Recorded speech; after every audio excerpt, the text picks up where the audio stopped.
انا اعطیناک الکوثر فصل لربک وانحر ان شانئک هو الابتر۔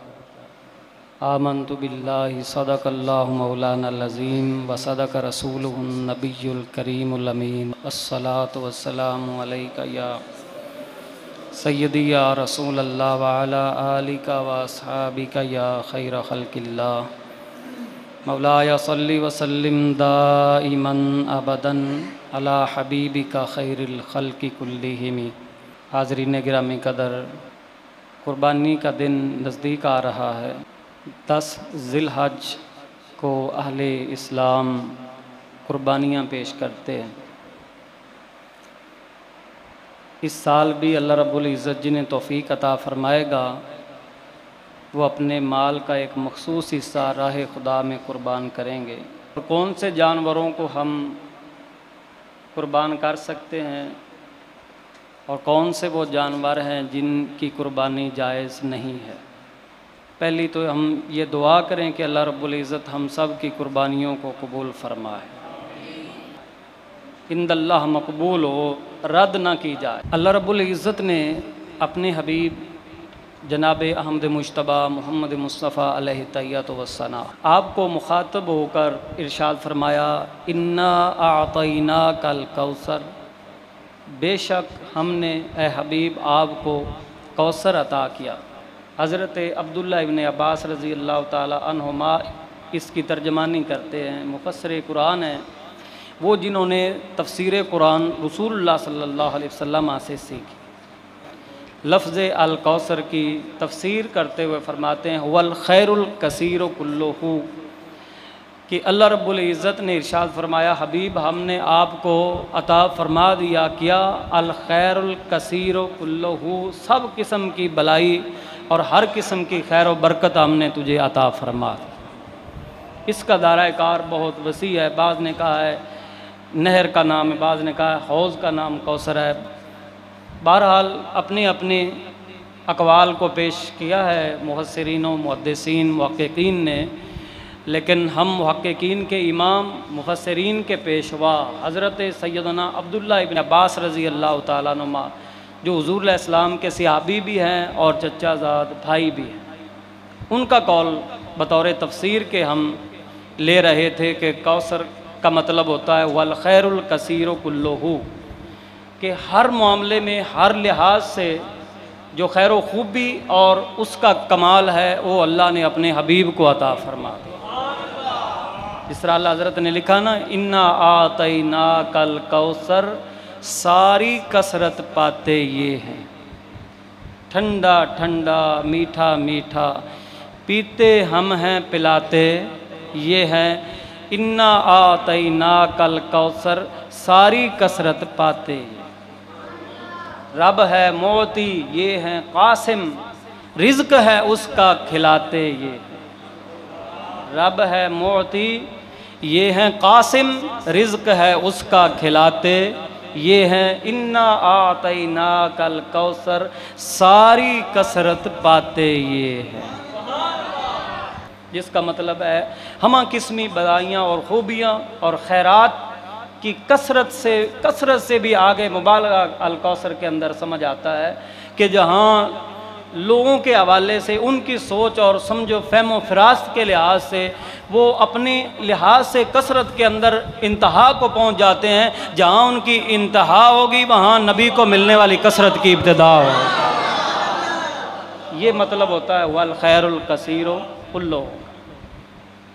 ہماری سوچ اور ہماری فہم و فراست پیچھے رہ جائے، اللہ نے جو ان کو عطا فرمایا ہے اس کا دائرہ بہت بلند و بالا اور وسیع۔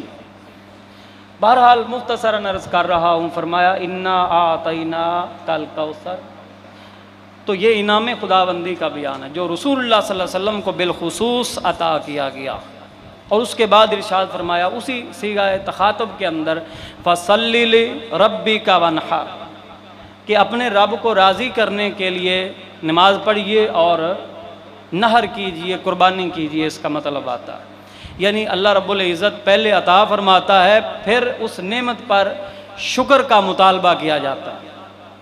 اور قرآن پاک میں وعدے ہیں اللہ رب العزت کے، لَإِن شَكَرْتُمْ لَأَزِيدَنَّكُمْ وَلَإِن كَفَرْتُمْ إِنَّ عَذَابِي لَشَدِيدٌ۔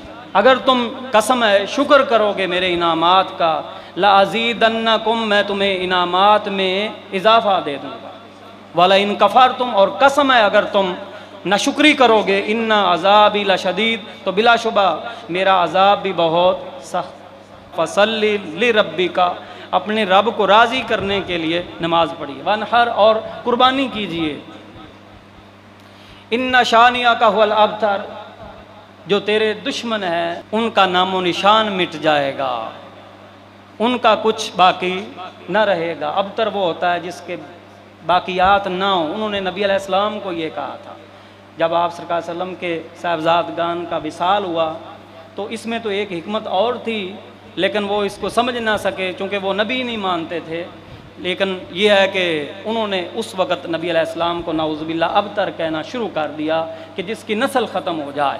اللہ رب العزت نے فرمایا نہیں، آپ کا تو نام زندہ رہے گا، آپ کا پیغام زندہ رہے گا، آپ کا لایا ہوا دین سلامت رہے گا، آپ پر اتنے والی کتاب کو پڑھا جاتا رہے گا، اور آپ کے نام کی شہرت اور اس کے چرچے ہوتے رہیں گے، کیونکہ وَرَفَعْنَا لَكَ ذِكْرَكَ کا ہے سایہ تجھ پر، ذکر ہے اونچا تیرا، بول ہے بالا تیرا۔ تو گھٹائے سے کسی کے نہ گھٹا ہے نہ گھٹے گا، جبکہ بڑھائے تجھے اللہ تعالیٰ تیرا۔ اور انہیں بھی ہم کہتے ہیں عقل ہوتی تو خدا سے نہ لڑائی لیتے، عقل ہوتی تو خدا سے نہ لڑائی لیتے، ارے تو گھٹائے اسے منظور بڑھانا۔ فرمایا فَصَلِّ لِرَبِّكَ وَانْحَرْ، یہ شکرانہ نعمت کے طور پر کہ اللہ فرما رہا ہے حبیب دیکھو ہم نے عطا کیا۔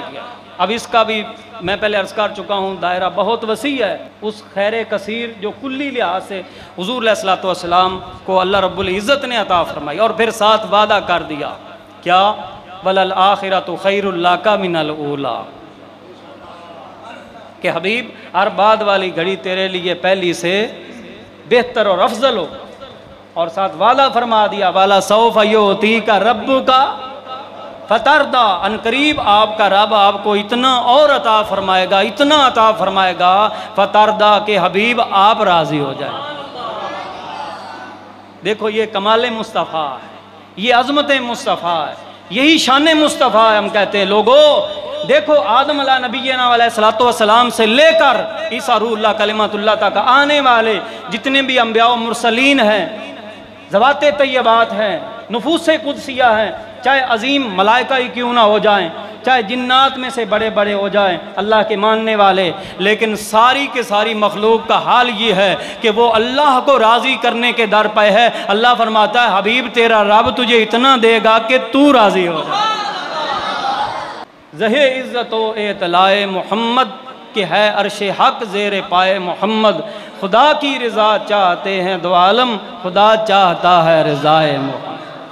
فرمایا تمہارا رب تمہیں اتنا دے گا کہ تم راضی ہو جاؤ، تو ہر لحاظ سے کمال تو اللہ نے اپنے حبیب کو عطا فرمایا ہے۔ اور پھر اس کے بعد فرمایا فَصَلِّ لِرَبِّكَ وَانْحَرْ، اس میں ہمارے لیے بھی سبق اور درس ہے کہ اپنی ذات پر غور کرو۔ اللہ نے تمہیں زندگیاں دی ہیں، اللہ رب العزت نے تمہیں چلنا دیا ہے، پکڑنا دیا ہے، دیکھنا دیا ہے، کھانا پینا دیا ہے، سمجھو فہم و فراست دی ہے۔ اللہ رب العزت نے تمہیں یہ سانسیں عطا فرمائی ہیں، تو چلنے والی سانسوں سے لے کر مال و اسباب تک کو دیکھو، جاگیروں جدادوں کوٹھیوں کاروں کو دیکھو، اپنے کاروبار اور تجارتوں کو دیکھ لو، سب معاملات زندگی کو دیکھ لو، اللہ رب العزت نے عطائیں کی ہیں، اللہ رب العزت کے انعام ہیں، یہاں تک کہ رب تعالیٰ نے فرمایا وَإِن تَعُدُّوا نِعْمَةَ اللَّهِ لَا تُحْصُوهَا، کہ لوگوں اگر تم شمار کرنے بیٹھ جاؤ کہ اللہ رب العزت نے ہمیں عطا کیا ہے، رب کی نعمت کون سی ہے ہمارے اوپر، انعام کون سا ہمارے اوپر، فرمایا تمہاری زندگیاں ختم ہو جائیں گی، گنتیاں جواب دے جائیں گی، اعداد ختم ہو جائیں گے، شمارات ختم ہو جائیں گے، لیکن تم کبھی بھی اللہ کی دی ہوئی نعمتوں کو تم شمار نہیں کر سکتے۔ تو جب ایسا معاملہ ہے کہ اللہ رب العزت کے انعامات کو ہم شمار نہیں کر سکتے، تو پھر یاد رکھو وہ رب دیتا ہے تو پھر دے کر آزماتا بھی۔ سنت ابراہیمی بھی ایک آزمائش ہے، اللہ رب العزت نے انہیں عطا فرمایا تو پھر ان کی آزمائش کی، ان کا لقب ہے خلیل اللہ۔ علی نبینا علیہ الصلوۃ والسلام جد الانبیاء حضرت سیدنا ابراہیم خلیل اللہ علیہ الصلوۃ والسلام، آپ نے اپنی جان کی قربانی بھی دی، اپنے وطن کی قربانی بھی دی ہے، مال کی قربانی بھی دی ہے، آخر کار ان کی اولاد تھی جو بندے کا جگر کا ٹکڑا ہوتا ہے۔ تو حضرت ذبیح اللہ اسماعیل علیہ الصلوۃ والسلام علی نبینا، تو ان کے بارے میں بھی اللہ رب العزت کی طرف سے ان کی قربانی کا حکم بذریعہ ہے خواب ان کو دیا گیا۔ اب یہ ہے کہ خواب کے اندر جب ان کو یہ حکم الہی ملا، امتحان تھا وہ بہت بڑا، تو آپ اس وقت بھی کامیاب و کامران ہوئے کہ اپنے بیٹے کو، جس کو چلنا سکھایا تھا، بولنا سکھایا تھا، اب جب کہ وہ کام کاج کے لائق ہوا تھا، اللہ کی طرف سے حکم جب آ گیا، تو حضرت ابراہیم چونکہ خلیل اللہ تھے، خلیل کا مطلب یہ ہوتا ہے کہ جس کا وہ خلیل ہے اس کی محبت کے علاوہ کسی اور کی کامل محبت اس کے دل میں آ ہی نہیں سکتی، تو اسی لیے وہ راضی ہو گئے، کوئی بات نہیں، ایسا ہی، اور ان کے بیٹے بھی پھر راضی ہو گئے۔ اور یہ جب حضرت ابراہیم علیہ السلام نے ان سے یہ فرمایا کہ میں تو خواب میں یہ دیکھ چکا اور مجھے حکم مل گیا ہے، کیا انی اذبحک، میں تجھے ذبح کر رہا، فانظر ماذا ترى، تمہارا کیا مشورہ ہے، اور سنو پھر وہ چونکہ وہ بھی آگے چل کر نبی بننے والے تھے حضرت اسماعیل علیہ السلام، تو جو ہی انہوں نے یہ حکم خداوندی سنا تو فوراً ہی لبیک کہا، بالکل نہیں ہچکچائے، پس و پیش سے کام نہیں لیا، فوراً ہی کہہ اٹھے یا ابا افعل ما تؤمر، اے میرے ابا جو آپ کو حکم دیا گیا ہے آپ وہی کیجیے، وہی کیجیے۔ تو وہ بھی چل پڑتے ہیں آرام سے قربان ہونے کے لیے، باپ قربانی دینے جا رہا ہے، بیٹا قربان ہونے جا رہا ہے، دونوں باپ بیٹا چل کر جا رہے ہیں قربانی کے لیے تیار۔ اور میں عرض کر چکا ہوں کہ انعامات ان پر بھی اللہ رب العزت کے بے شمار، اگر ان کو شمار کیا جائے تو ایک نشست میں وہی بیان نہیں ہو سکتا، لیکن یہ ہے کہ اللہ کی طرف سے ملنے والی نعمت اور اس کی طرف سے ملنے والا انعام، فضل خداوندی، اس کے بعد آزمائش کی گھڑی، تو انبیاء کی یہ سنت رہی ہے کہ وہ آزمائش اور ابتلاء کی گھڑیوں میں کامیابی کی طرف بڑھتے ہیں۔ ہمیں بھی چاہیے کہ جب بھی آزمائش کی گھڑی آئے تو ہم بھی بالکل تیار رہیں قربانی پیش کرنے کے لیے، اور اس نیت سے قربانی کریں کہ مولا تعالیٰ تیرا حکم ہے کہ ہم جانور قربان کریں، لیکن تیری رضا کے لیے اگر تیرا حکم ہوتا اپنی اولادوں کو قربان کرو، جس طرح ابراہیم علیہ السلام نے اپنے بیٹے صاحبزادے کی قربانی پیش کر دی تھی، ہم بھی اپنی اولادوں کو اسی طرح قربان کریں۔ بہرحال قربانی کا وقت آزمائش کا وقت ہوتا ہے، لوگوں کی آزمائش ہو رہی ہوتی ہے کہ بھلا وہ کیا کرتے، دیا تو مال اسی کا ہے نا، اور اس کے دیے ہوئے سے ایک مخصوص حصہ ہے، یہ تو نہیں نا مانگا جا رہا کہ سارا ہی مال قربان کر دو، یہ نہیں ہے، تھوڑے مال کی قربانی کرنی ہوتی ہے، صاحب نصاب پر جو ہے قربانی واجب ہوتی ہے، جو صاحب نصاب ہی نہیں ہے اس پر تو ویسے ہی واجب نہیں ہے۔ تو قربانی کا جانور خریدنے کے لیے جانا، اس میں بھی برکت ہے۔ ایک روایت میں یہاں تک آیا ہوا ہے کہ جب بندہ قربانی کا جانور خریدنے کے لیے جاتا ہے، ہر قدم پر اسے 10 نیکیاں ملتی، 10 نیکیاں اسے ملتی، 10 گناہ معاف ہوتے، 10 درجے بلند ہو جاتے ایک ایک قدم پر، حتیٰ کہ وہ نیکیوں کا خزانہ اس کے لیے اکٹھا ہونا شروع ہو جاتا ہے اس وقت سے ہی جب کہ وہ اپنے قربانی کے جانور کو خریدنے کے لیے ہی جاتا۔ آپ آگے اندازہ لگاؤ کہ پھر کتنی نیکیاں اکٹھی ہو سکتی۔ حضور علیہ السلام سے سوال کیا گیا، آقا یہ قربانیاں کیسی ہیں، خون بہانا کیوں کر ہے؟ چاروں طرف خون بہائے جا رہے ہوتے ہیں قربانی والے دن، یہ قربانیاں کیسی ہیں؟ تو حضور علیہ السلام نے فرمایا سنت ابیکم ابراہیم، تمہارے باپ ابراہیم کی سنت ہے۔ انہوں نے عرض کیا آقا پھر ہمارے لیے اس میں کیا ہے؟ وما لنا فیہا یا رسول اللہ، آقا ہمارے لیے قربانیوں میں کیا ہوگا؟ حضور علیہ السلام نے فرمایا بکل شعرۃ منھا حسنہ، ہر ایک بال کے بدلے تمہیں ایک نیکی دی جائے۔ انہوں نے عرض کی واما الصوف یا رسول اللہ، کوئی جانور تو ایسے بھی ہم قربان کرتے ہیں جن کے جسم پر بال نہیں، اون ہوتی ہے، اور اون آپس میں اس کے ریشے جو ہوتے ہیں بالکل ساتھ چپکے ہوئے اور جڑے ہوئے ہوتے ہیں، اور ایک ایک بال کی جگہ ہو سکتا ہے 10 ریشے باقی دوسرے جانوروں کی بنسبت۔ تو حضور علیہ السلام نے فرمایا دینے والا جب رب ہے جس کے خزانوں میں کوئی کمی نہیں ہے، تو جو صوفدار جانور یعنی بھیڑ قربان کرے گا یا دمبا یا لیلا، اللہ رب العزت کے حبیب نے فرمایا اس کے بھی ہر ریشے کے بدلے میں ایک نیکی سے نوازا ہے۔ اور فرمایا سمنو ضحایاکم فإنہا علی الصراط مطایاکم، اپنی قربانی کے جانوروں کو خوب موٹا تازہ کرو، انہیں کھلاؤ پلاؤ، چہل قدمی کراؤ انہیں، تاکہ وہ فربا ہوں، موٹے ہوں، خوبصورت لگیں۔ اور اس کی وجہ بھی آگے بتا دی، فرمایا فإنہا علی الصراط مطایاکم، کیونکہ قیامت کے روز جب پل صراط سے گزرنا ہوگا نا، حدیث پاک میں آتا صراط حق، پل صراط حق ہے، اس پر سے گزرنا لازمی پڑے گا، بال سے زیادہ باریک، تلوار سے زیادہ تیز ہے، نیچے جہنم دہک رہا ہے، لیکن فرمایا میرے امتیوں سمنو ضحایاکم، اپنی قربانی کے جانوروں کو خوب موٹا تازہ کرو، فإنہا علی الصراط مطایاکم، کیوں کل جب قیامت کے روز پل صراط سے گزرنا ہوگا، تمہیں سواری کی ضرورت پیش آئے گی، تو یہی جانور ہی تو تمہاری سواریاں بن جائیں گی۔ یہ الگ بات ہے کہ ان کی شکل و شباہت ویسی لگے، تم پہچان پاؤ کہ یہ وہی جانور ہے جو ہم نے قربان کیا تھا، لیکن اس کے اوپر ڈالنے والی جو زین ہوگی سونے کی بنی ہوگی، سینگ اس کے سونے کے بنے ہوں گے، اور اس کی آنکھیں یاقوت کی ہوں گی، بال ریشم کے ہوں گے، کھر چاندی کے ہوں گے، اور وہ دیکھ کر کہے گا لگتا تو میرا جانور ہے، لیکن یہ حقیقت اور حیثیت کیسے بدل گئی؟ تو وہ پکار کر کہے گا قربانی کرنے والے میں وہی ہوں جس کو اللہ نے تیری سواری کے لیے پیش کر دیا، سواری بنا کر پیش کیا۔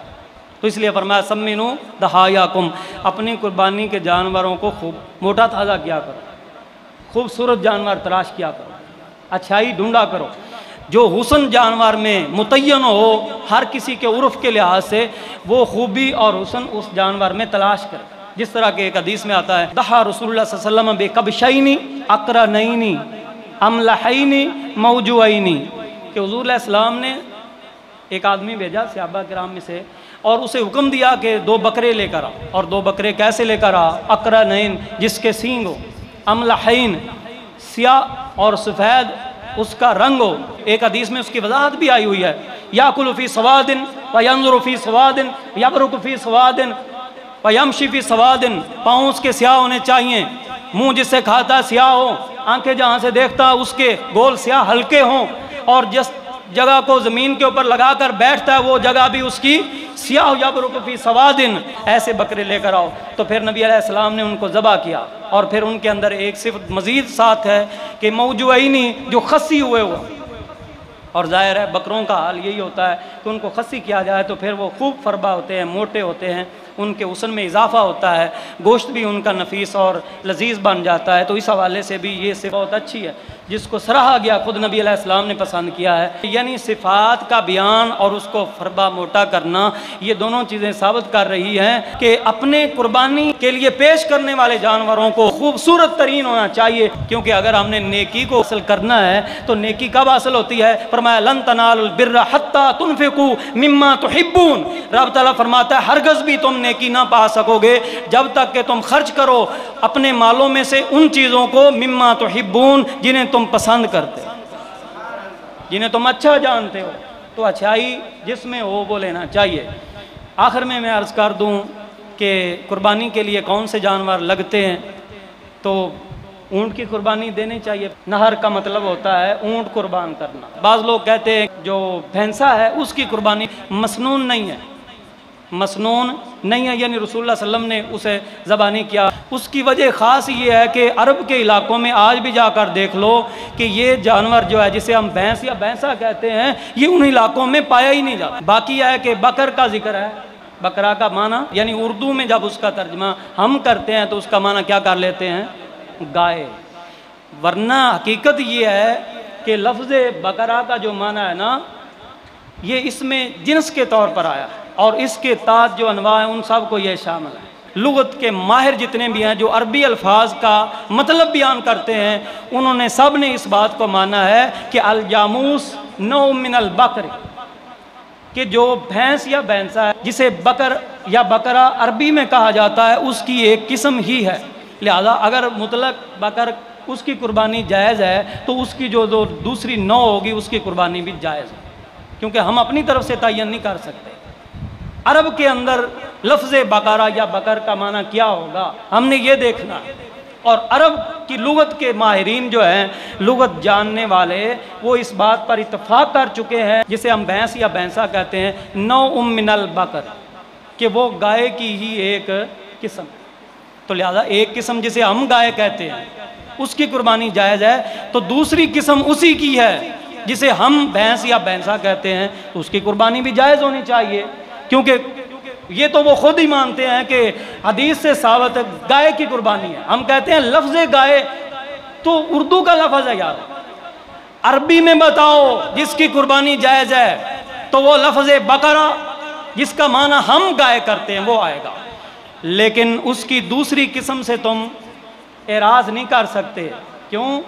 اس کی وجہ یہ ہے کہ مطلق اگر تم مانتے ہو کہ لفظ بقرہ کی قربانی جائز ہے اور مسنون ہے، تو بقرہ کا لفظ جس جس پر سچا آئے گا اس کی قربانی جائز ہو.